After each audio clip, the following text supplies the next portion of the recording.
Welcome back to our series on the Shroud. My name is Father Michael Baggot, and I'm a professor in our Faculty of Bioethics here at Regina Apostolorum. I'm also a theology professor at the Christendom College in Rome program. But I wasn't always so convinced of the truth, goodness, and beauty of the Catholic Church. In fact, I grew up as an agnostic, not sure whether or not God even existed, and certainly not interested in organized religion like the Catholic Church. The few times that I did think of religion, I pitied those who were involved. I thought they were simply wasting their time on these outdated fairy tales or these superstitions. And I was actually quite happy that I had my Sunday morning to myself, free to use as I pleased and not bound by the shackles of organized religion. But I found eventually through my study of history that great figures found the combination and harmony between faith and reason. I began studying a bit of the works of St. Augustine, of St. Thomas Aquinas, and I saw to my surprise that it was actually possible to be an intelligent adult and believe in the Christian faith. But unfortunately, there's still the persistent idea in our culture that one has to choose between faith and reason. I'd like to talk to you today about this contested theme because I believe that it provides a tremendous foundation for what you'll be studying in your future courses. You'll have the chance to explore the shroud from every angle, and this exploration will employ all of the best in various disciplines of science and rational pursuit. And yet, at the same time, you'll experience the profound spirituality contained within shroud study. And at times you may wonder how to put these two fields together. So, as I said, it's very important that we have clear this harmonious relationship between faith and reason before beginning our more particular studies. Moreover, in this course, I would like to help you see the ongoing relevance of this theme, that while it's been debated through the ages, it continues to very much occupy the leading thinkers of today. For instance, just last month, February 2018, Steven Pinker, the renowned Harvard psychologist, released a fascinating new book called Enlightenment Now: The Case for Reason, Science, Humanism, and Progress. In fact, you may notice at the top of the book that Bill Gates himself, one of the richest men in the world, gave it a ringing review. Quote, "My new favorite book of all time." So, Gates was fascinated with the text like so many others who have followed Pinker's work. And in his many reflections on human progress throughout the ages, Pinker takes the time to reflect on the question of faith. And he offers us this fascinating definition, or at least description, of what he takes faith to mean. He writes, "To take something on faith means to believe it without good reason. So, by definition, a faith in the existence of supernatural entities clashes with reason." Interesting. Faith means to believe it without good reason. So we see this clear divide between the two, between this blind leap of faith and this evidence-based, rational, scientific approach that Pinker would most certainly recommend and considers the driving force of all of the progress around us. Now, this is somewhat understandable because science works. Science has offered us so many great medical advances. Science has provided the very technology that makes this sort of course possible. And yet faith can seem distant, mysterious. So if there's a conflict, if a choice must be made between the two, well, most will decide in favor of reason. Now, to continue our exploration of the ongoing relevance of this theme, I wanted to share with you some of the fascinating findings from psychologist Jean Twenge in her recent book, I-Gen. And this text explores the tendencies, the trends of the current generation. According to Twenge, the current generation, the so-called I-Gen, consists of those who were born between the years 1995 and 2012. Twenge has already explored generational trends in previous groups, such as the millennials, but now she's devoted her research to today's youth. And she's found many fascinating developments that distinguish the I generation from the millennials. But I would like to focus today on her reading of the religious practice, or lack thereof, of so many of the members of the I-Gen. She pinpoints three main factors involved in making the I-Gen the least religious generation of U.S. history. First, she notes that there's a certain primacy given to individualism, as in individual choice. I think we are all familiar with the many choices that things like satellite television provide us, or the ability that we now have to listen to practically any song at any moment, thanks to Spotify, iTunes, and other services. We benefit from the host of options that Netflix now offers us. We're no longer bound by the small selection of a local theater.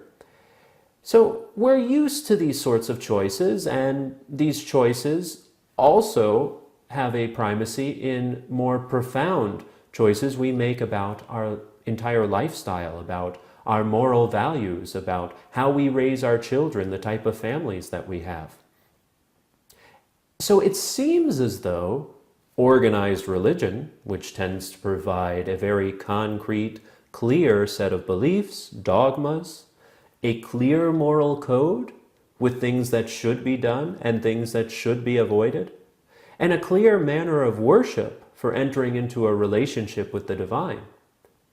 It seems as though this clearly defined set of rules and practices and beliefs inhibits the individual in his creative expression and in shaping his own life.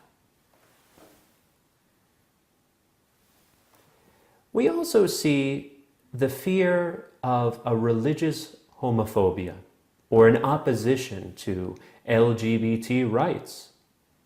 There's the sense that many traditional organized religions actually oppose the rights of these marginalized groups, and therefore that there's a certain element of bigotry or of hatred inherent in these organized religions. Therefore, many who are sensitive to the rights and struggles of the downtrodden and the marginalized feel that they can never belong to such a hate-filled organization. Finally, and really of most importance to our current study, is the perceived conflict between science and faith that many in the I-Gen perceive.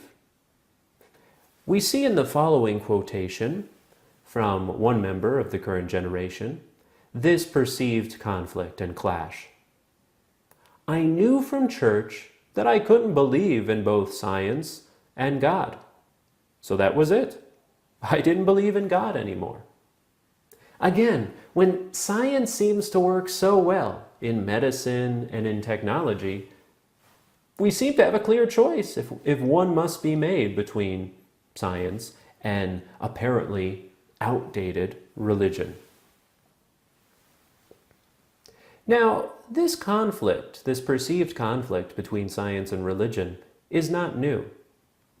More than a decade ago, we saw the surprising rise of the so-called New Atheism. reviving many of the traditional arguments that people like Feuerbach or Marx or Sartre had made in the past, but now with a new zeal, in fact, a sense of mission, a desire to share with others the enlightenment involved in embracing an atheistic humanism. We had, for instance, the so-called Four Horsemen of the New Atheism, who were publishing book after book, celebrating the developments of science and condemning organized religion. In particular, for the way in which organized religion seemed throughout history and to this day to encourage violence and destruction throughout the world. In fact, the most famous of the New Atheists, of the Four Horsemen of the New Atheists, Richard Dawkins, went so far as to declare formation in certain organized religions a form of child abuse, a manipulation of vulnerable children who are still trying to form their concepts and understanding of the world, and who were basically being brainwashed through religious indoctrination. We see here in the current slide an image of the atheist bus campaign. So here the idea was that funds were raised so that various buses throughout the city of London would bring to the masses this great message of liberation. There's probably no God. Now stop worrying and enjoy your life. So again, atheism was not simply an intellectual opinion or one way of life among many. Rather, it was the path to freedom, to liberation from this oppressive system of organized religion. We also saw great opposition to the visit of Pope Benedict XVI to England around this time. Richard Dawkins has written, as mentioned, extensively upon atheism. And we see that he echoes the thought of Pinker visited earlier in our presentation. Dawkins once proclaimed that faith is the great cop-out, the great excuse to evade the need to think and evaluate evidence. Faith is belief in spite of, even perhaps because of, the lack of evidence. It's interesting here because while Pinker spoke of this blind embrace of truths without sufficient evidence, here Dawkins seems to go a little bit further. Dawkins proclaims that some even believe in spite of the evidence. This also helps us understand why he could so often speak of the God delusion, the title of his most famous work.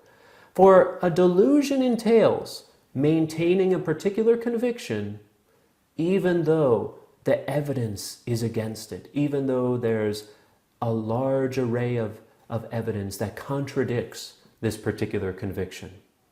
Dawkins was convinced that many believers, religious believers, were in this situation of delusion. They clung to this idea of God, even though, thanks to the developments of evolutionary science, thanks to many other philosophical reflections, we see that there really is no such cosmic being, force, or intelligence behind the universe. But this rather bleak picture of the apparent conflict between faith and reason is not by any means the whole story.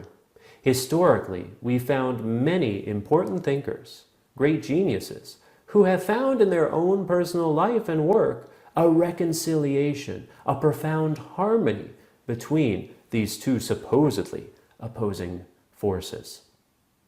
One of the great graces and benefits that I have living here in Rome, in the Eternal City, is bringing individuals, families, groups of university students through the treasures of the Vatican museums. Here we have this stunning, inexhaustible collection of inspiring art.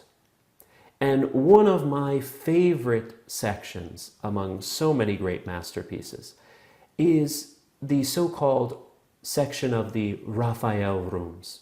And in these Raphael rooms, we see the great genius at the peak of his powers, placing them at the service of Pope Julius II, so that the Pope would have a a fitting place to meet with diplomats or to study or to sign important documents.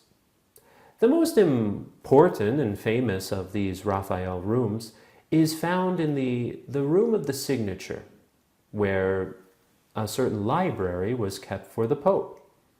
There, I think, in one place, we find a stunning synthesis of all of the great disciplines of human thought. It represents an ideal of the Roman Renaissance, an ideal of Christian humanism, to bring together in perfect union the various pursuits of man. So on one wall, we're met with images extolling the human virtues known to the noble Greeks and Romans who lived long before the coming of Christ. Also, we have images portraying the beauty and necessity of law and order. On the opposite side of the same room, we have stunning portrayals of the great poets. We have Homer, Virgil, Sappho, the other great creative geniuses of the time. And we see this celebration of human artistic creativity with all of the muses inspiring the artist. While these two pieces are themselves worth contemplation, they're overshadowed by the other two walls, the two great masterpieces that continue to attract hundreds and thousands of visitors to the museums. First, we'll take a look at the so-called School of Athens by Raphael.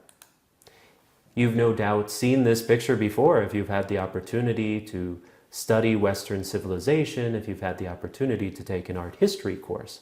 And it's rightly considered one of the most important works. Here we see an array of figures who are engaged in intense rational reflection or discussion or problem solving. We see mathematicians taking care to finish their equations. We see Euclid and his students working out geometric proofs. And we see in the center the two most famous philosophers of ancient Greece, Plato and Aristotle. Here discussing, debating the most important issues of the day. It's interesting that Raphael should speak of the School of Athens, because while on the one hand he's very much looking back to the past and to the great figures who worked centuries before the coming of Christ, he's also trying to connect this rich past to the exciting present of his day. And so he chooses to give us the background of the initial stages of the new St. Peter's Basilica, which we now have the benefit of stepping into and praying into. We see Bramante's initial design. And so while we're meant to speak with these great thinkers of Greece, we're also brought into the excitement and the various developments of Raphael's day. Moreover, he chooses to present these ancient figures with the gestures or the facial features of his contemporaries.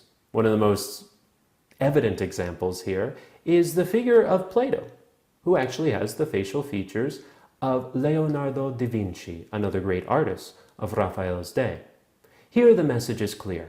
We should look back to the past, but that past creativity should inform and inspire the creativity of the day. Raphael and the other great masters of the Renaissance were not content with simply looking through the museums. Rather, they wanted to create something new, but without forgetting the past. Here we see Plato and Aristotle engaged in discussion, and we see immediately Plato pointing toward the heavens. He's holding in his arm a copy of the book called the Timaeus. This dialogue is heavily concerned with the demiurge, with the creative force who brings order to the chaos of the universe around him. It's very much, therefore, a metaphysical text. It's something that goes beyond the physical, hence metaphysical. And therefore, we see Plato pointing toward the heavens, helping us to see beyond the usual concerns of our earthly existence. Next to Plato is one of, if not his most famous and important disciples, Aristotle. Aristotle has a different gesture. He's bringing us back to earth, back to the realities that surround us. He's holding in his arm a copy of his famous Nicomachean Ethics, this wonderful systematic text which explains how we pursue happiness through a life of virtue, through day in and day out cultivation of those virtues that will perfect our faculties and bring us this fulfillment for which all of us long. Now, unfortunately, some art critics will place the two figures in complete opposition, as though we either have to side with Plato and look up to the heavens, or side with Aristotle and remain fixed on earthly realities. But I think a familiarity with the thinking of these two great philosophical giants will reveal that rather than either or, it's very much both and. Plato, for instance, wrote many dialogues concerned with the ethical questions of his day, concerned with helping his citizens live a good life. Likewise, Aristotle spent extensive amount of his time reflecting on the truths of metaphysics. In fact, he produced one of the most famous and influential texts of metaphysics in history. So we see that we don't need to choose between looking to the heavens or looking around us. Rather, philosophy entails this global vision, this vision of the entire universe, of man's place in this universe, as well as the role of God as the source and foundation.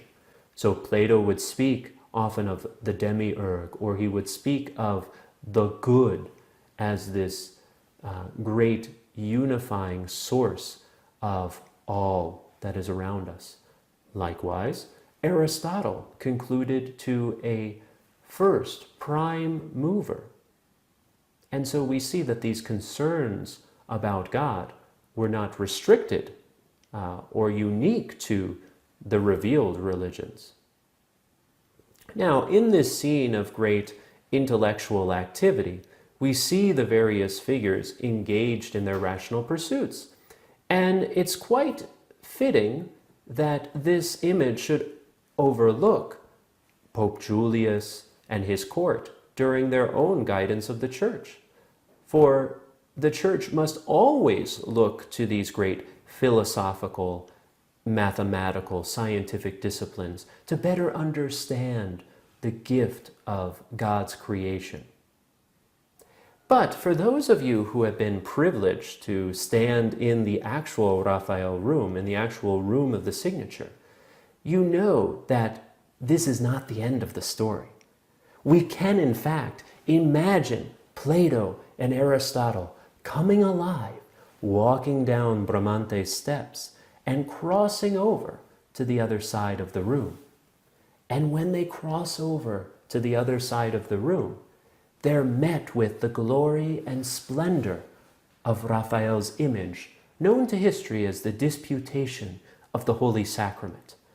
Really, more than a disputation, more than a debate, it's a celebration, a rejoicing in the splendor of living the Catholic faith, in the splendor of heavenly worship. So let's take a closer look. Nothing's quite like being present in the room itself and seeing the whole work together in harmony. But for those of you who don't have the benefit of joining us here in Rome, I'd like to at least give you some glimpse of how Raphael brings together faith and reason. So here we see the splendor of this celebration of heavenly worship. We note down below in the center the Eucharist. Those on earth are gathered in worship. They're surrounded by many of the great fathers of the Church, these figures who, through their intellect, through their rational reflection, helped to systematize the faith, helped others to understand better the rich treasures of God's revelation. And also, these figures worked to enter into dialogue and debate with many of the individuals of their times who were mocking the faith for somehow being absurd or opposed to the good of society or of the individual. Many of these great church fathers, therefore, became apologists, not because they were sorry for being Christians, but rather because they entered into apologia, into defense, just as St. Peter exhorts all of us as Christians to always be ready to give a defense to those who ask you for a reason for the hope that is in you, but do so with gentleness and reverence. Now, this is an important line that's well worth repeating again. St. Peter exalts his audience and all Christians to always be ready to give a defense, apologia, to those who ask you for a reason for the hope that is in you, but do so with gentleness and reverence. So it's important to speak the truth, but always in love. And it's important to win an argument. But what's more important is to help someone else come a bit closer to the truth and love of God.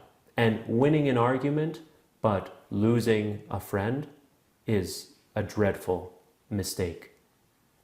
So, back to our image. These great fathers of the church, these great doctors of the church who helped to rationally reflect on divine revelation are gathered around the altar. And it's perhaps a bit difficult for you to see in a small image, but for me it's always quite moving to note that many of these great figures who have contributed so much through their rational thought choose to bring their masterpieces of theology close to the altar and then leave them at the stairs. Here there's a sense that their work has helped many souls, but that their reflection is subordinate to this direct contact and divine worship of our Lord in the Eucharist. And this worship in the Eucharist opens up the heavens and opens us into the realities of the heavenly court. So we see we're privileged to share through the life of faith already on this earth in the life of the beatific vision, in this life of heavenly rejoicing. We see through the glass dimly. We do not have the full vision of God yet, but we're already sharing in something of what St. Thomas will refer to as the science of God, the science of the saints. So we're given this participation already in this earth in God's knowledge, though of course it will only be brought to its fullness in our heavenly homeland. So we see how Raphael masterfully brings together these various dimensions, various disciplines of human thought. We spoke of law, we spoke of the human virtues, we spoke of the creative genius of the poets. We saw the great mathematicians, the great scientists who were involved in their reflections in the school of Athens.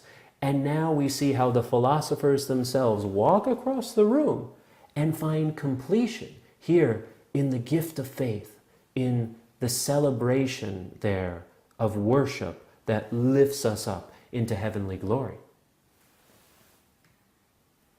And we see how the two images belong together, that a separation, a radical separation of the two, or much worse, an opposition between the two, is false, and that Raphael, on behalf of the entire church, brings them together in unity. And so now that we've had a chance to explore the great contribution of Raphael to our unified vision of faith and reason, I'd like to bring us a little bit deeper. We've seen the contemporary situation, we've seen the apparent conflict, but we want now to build on solid ground, to really turn to a figure who in his thought and in his life unified faith and reason so deeply and continues to inspire Christian thinkers today. Therefore, I'd like to devote our second session to an in-depth analysis of Pope Benedict XVI's reflection upon Thomas Aquinas. And as we'll see, the Pope chose to devote an extensive period of time to explaining the great saint, because of his ongoing relevance to this day. So I'm really excited, but first, let's take a break.